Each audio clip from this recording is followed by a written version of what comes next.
Old Celtic Farmer here. You're looking at the Angel Trumpet.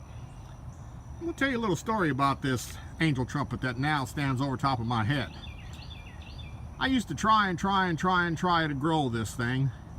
I did everything that I could. I did everything that the book told me to do. I did everything that YouTube told me to do. Never could get it to grow. Everything I did, everything I put on it, just died. So there was a stick, and I just tossed that stick in a trash bucket down here, walked away from it, forgot about it. Lady Kinwich says, "Hey, did you see that Angel Trumpet?" "Yeah, I probably need to throw that thing away." She says, "I think you need to go out there and take a look at it."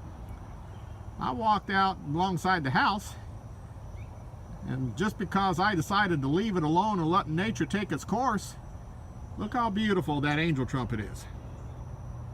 Sometimes God just wants you to leave it alone so he can do his work.